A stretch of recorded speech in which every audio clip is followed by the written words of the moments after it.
Welcome to Watan الكرامة news channel, and we start our top stories for today with the latest developments in Libya.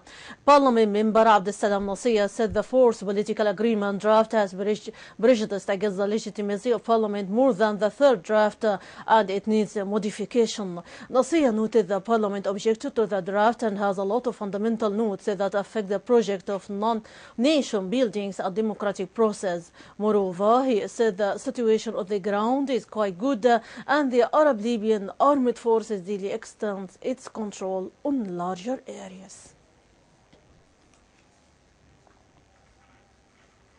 Spokesman for the constituent body of constitution drafting, Sadiq al-Darsi, stressed that the commission discussed the fourth dialogue draft in addition to the possibility of participating in the political dialogue in Sukhayrat during a meeting held in its headquarters in al-Bayda. Al-Darsi noted that the meeting resulted in forming a committee from within the body to prepare a memorandum dealing with observations on the draft that were introduced by the members. They also decided not to participate as members of corporate body in dialogue sessions to move away from the political pressure.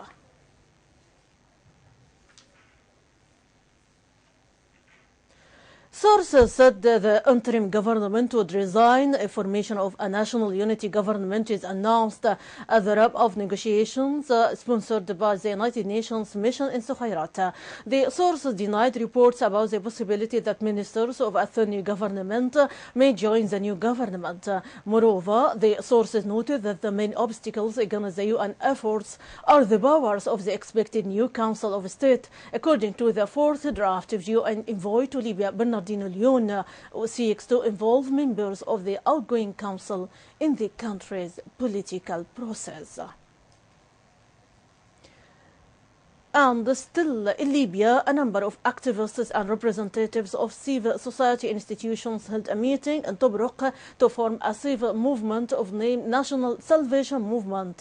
The participants noted that mobility stems from people's will and it doesn't belong to any agenda or political orientation. Moreover, participants declared the basic mobility objectives, which include refusal of the fourth dialogue draft that was introduced by the UN envoy to Libya, as well as full support of military institutions in its war against terrorist groups.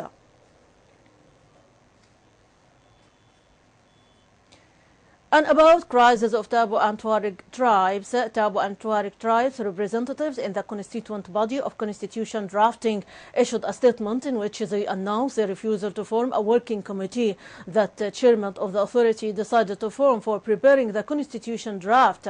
The statement said that the constitutional declaration took into account all components of Libyan people in order to reach a constitution of consensus about all Libyan communities for coexistence and stability.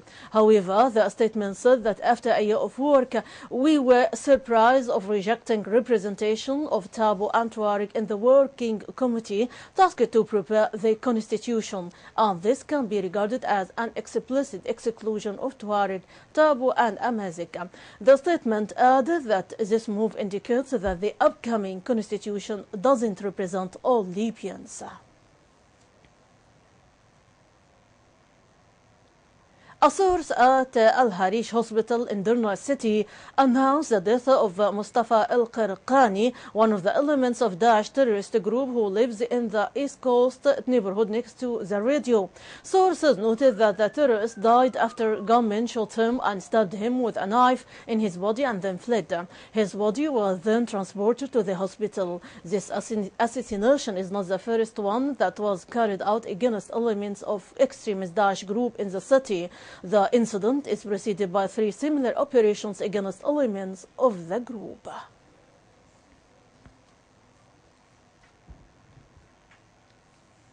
Tabo Studies Center called on all Libyans in the east, west and south of the country to lay down their arms, renounce violence, avoid infighting and sit together for dialogue and negotiations to form a national unity government.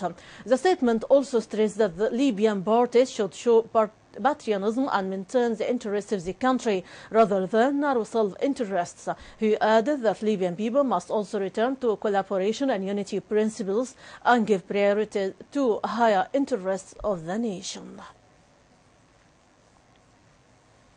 And now we transfer to the Yemeni crisis. The Saudi state news agency SBS said today a Saudi soldier was killed and another wounded by shelling from forces loyal to former President Ali Abdullah Saleh and Houthi rebels near the Yemeni border.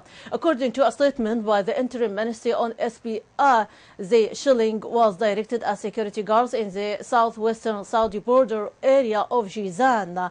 An alliance of Gulf Arab nations has been bombing Houthi militias and army units loyal Saleh, which control much of the Yemen since March 26, in what they say is an attempt to restore President Abdurrahman Mansour Hadi. Saudi forces and the Houthis have been trading fire across the border since Arab Alliance began its operations. Houthi fighters have fired missiles at storage tanks in an Aden refinery, starting a large fire, and 14 people were killed in clashes between the Houthis and the Saudi-led forces near the southern port city. On to Iraq. Iraqi police and company officials said gunmen shot dead a senior oil official working for Iraq's state-run North Oil Company NOC today.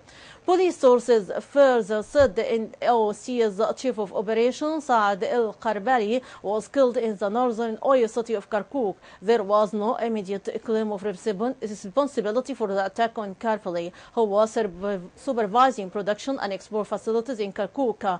Major oil producer and OPEC member Iraq faces security challenges from the terrorist Daesh group, which controls a third of the country, and a sectarian conflict exacerbated by the group's presence. Beji refinery north of Baghdad is a focal point for government efforts to slow the advance of extremist Daesh group. Anbar province, a Sunni heartland just 110 kilometers northwest of Baghdad, is also a strategic front line. Also today, roadside bombs killed civil people in Baghdad in separate attacks. And about the crisis in Kobani, Syrian Kurdish fighters said they have fully secured the town of Kobani near the Turkish border and killed more than 60 terrorist Daesh militants.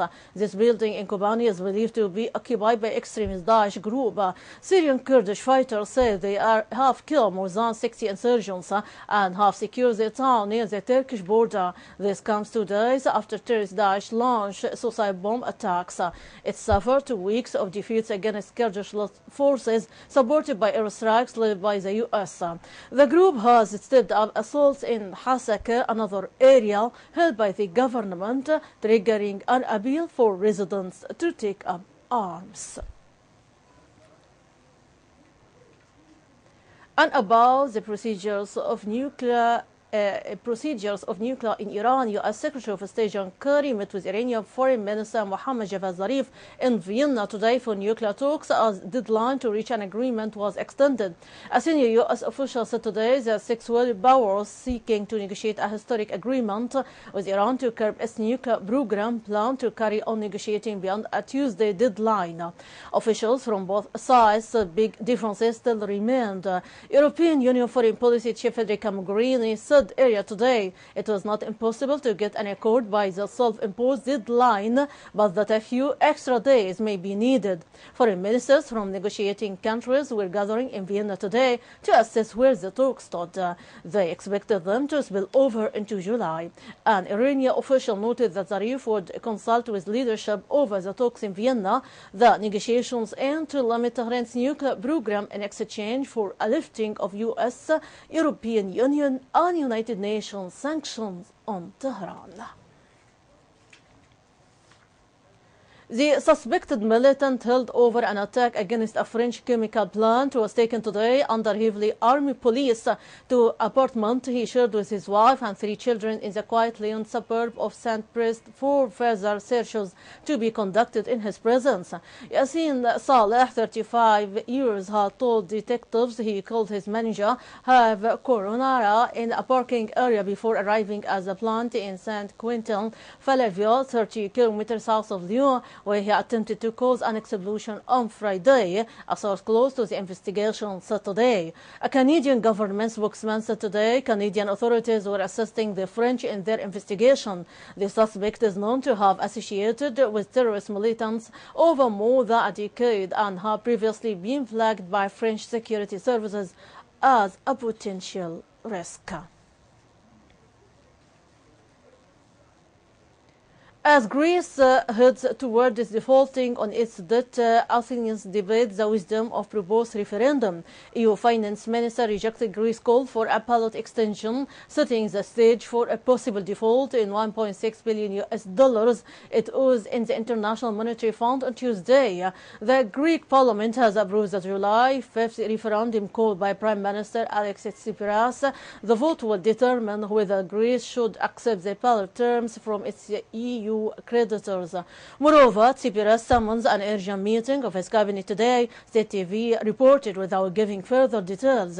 Greece has said it may impose capital controls and keep its banks shut tomorrow after creditors refuse to extend the country's ballot.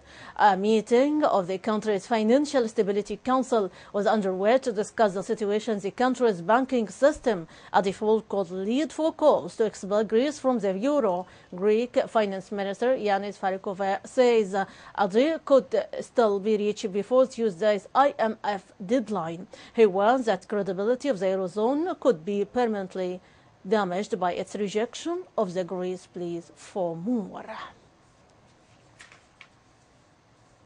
My audience says that is the wrap-up of our top stories for today. For much more, you can check our website www.الكرامة.tv. Thanks for watching us. My greeting, Rانيا البليدي.